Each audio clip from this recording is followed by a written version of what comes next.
Hello everyone, welcome back to my YouTube content reviewing this book, The Wonderful Wizard of Oz by L. Frank Baum. In this video, we will review the chapter 9 to chapter 12. According to the last time when we reviewed chapter 5 to chapter 8, we got a lot of problems trying to understand the meaning of the words or sentence. I am not really paying attention to the details because I was busy doing the other assignments, so I feel like this chapter is easier to appreciate work in the form of this book. And also, the plot is too exciting that I couldn't even having a hard time understanding it. We would also meet quite a lot of new characters with different personality, and this is spoiler, but we would also meet the great wizard we have been looking for. This week's review will contain sentence or a dialogue that I want to mention before we get to the next part, which is resume.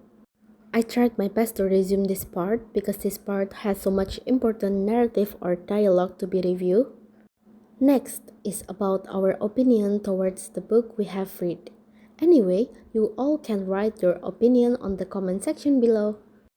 First of all, let me mention my favorite dialogue in this book this week on the chapter 10, The Guardian of the Gate, page 75. Then they told him of the field mice and how they had generously saved him from death. And the cowardly lion laughed and said, I have always thought myself very big and terrible, yet such little things as flower came near to killing me, and such small animals as mice have saved my life, said the cowardly lion. I choose this dialogue as my favorite because it reminds us not to underestimate those who seem smaller or weaker than us. Even something small can have a big impact, and everyone has their own strength that deserve respect. Alright, I will start to retelling the chapter I've read before.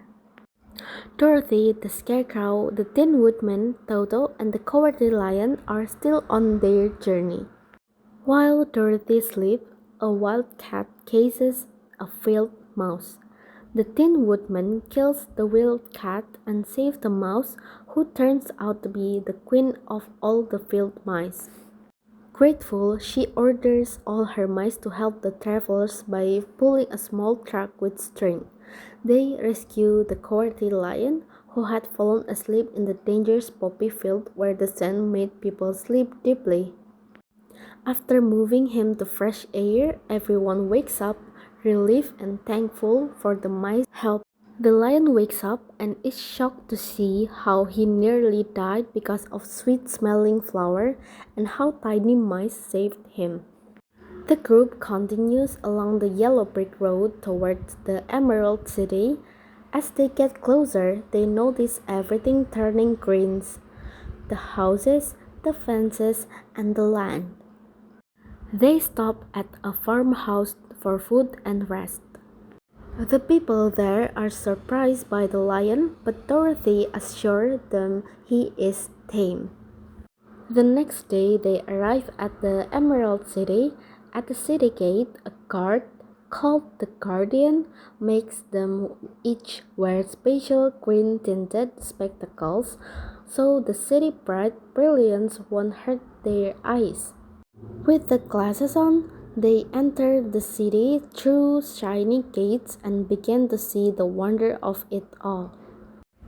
The travelers wander through the Emerald City, amazed at how everything is green.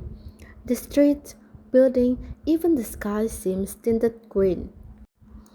They reach the palace of the wizard. The wizard agrees to see them, but only one person per day. Dorothy goes first.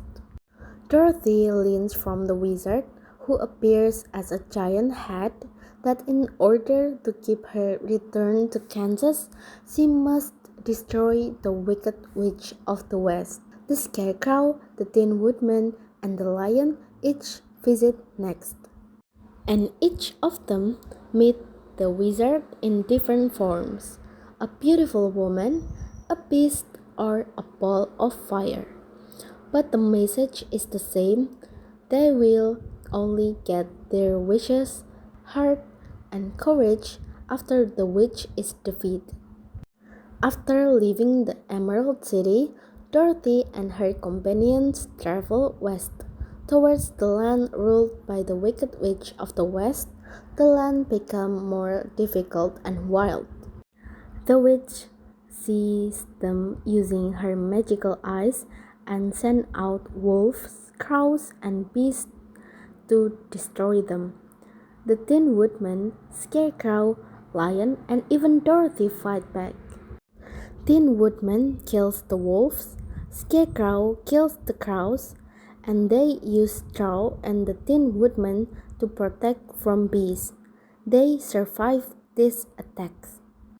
Then the witch sent the winged monkeys using her golden cap. The monkeys captured the Tin Woodman, Scarecrow, and Lion in different ways.